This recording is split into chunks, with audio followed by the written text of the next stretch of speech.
අමායා මගේ පුතාලා දෙන්නම වෙන් කළා. කවදා හරි ඒ කරපු දේ කැරකිලා එනවා. ළඟදී යුගදිවියට ගිය අමායා අධිකාරිගේ දෙවන සැමියා වූ හර්ෂධනෝජ් සංවේදීව කී කතාව මෙන්න.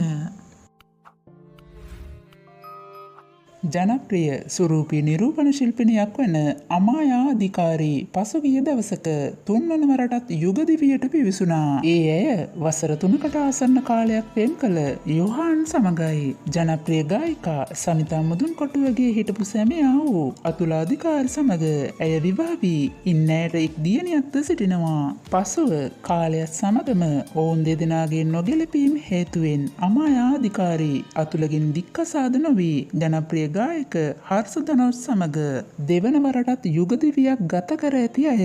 ඉන්පසු පුතුන් දෙදෙනෙකු මෙලොවට බිහි කරනවා. ඉන්පසු අමායා අධිකාරියගේ මුළු ලෝකයේම දරුවන් වූ නමුත් අමායා අධිකාරී එම විවාහයටද සමුදුවේ තිබුණා. හිටපු සැමියන්ගෙන් වෙන්ව දරුවන් තිදෙනෙකු සමග තනිව ඇයට මුණ දෙන්නට සිදු වූ ඒ කටුක සිදුවීම් අතරේ අමායා තුන්වන වරටත් පසුගිය දවසක තුන්වන වරටත් දැවැන්ත වෙඩිමක් පවත්වා ඇය යුගදිවියට පිවිස තිබුණා. එම විවාහයෙන් පසු අමායාගේ දෙවන සැමියා වූ ගායක හර්ෂධනෝජ් මේ වගේ කතාවක් සමාජ මාධ්‍යයට එක් කරමින් කියා තිබුණේ මේ වගේ සංවේදී කතාවක්. මට ජීවිතේ වුණු ලොකුම අසාධාරණකම තමයි මගේ දරුවන්ගෙන් මාව වෙන් කළ එක.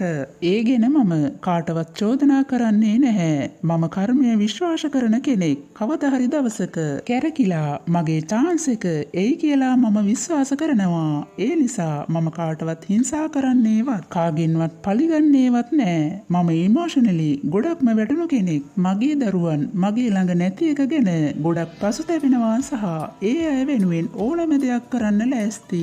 පුතාලා දෙන්න නිසා මම මේ තැන මෙහෙම ඉන්නෙත් ඒ දෙන්න වෙනුවෙන් මම ඕනම දෙයක් කරනවා යනුවෙන් අමායා අධිකාරිගේ දෙවන සැමියා වූ හර්ෂධනෝජ් එම සංවේදී සටහන පළ කොට තිබුණා.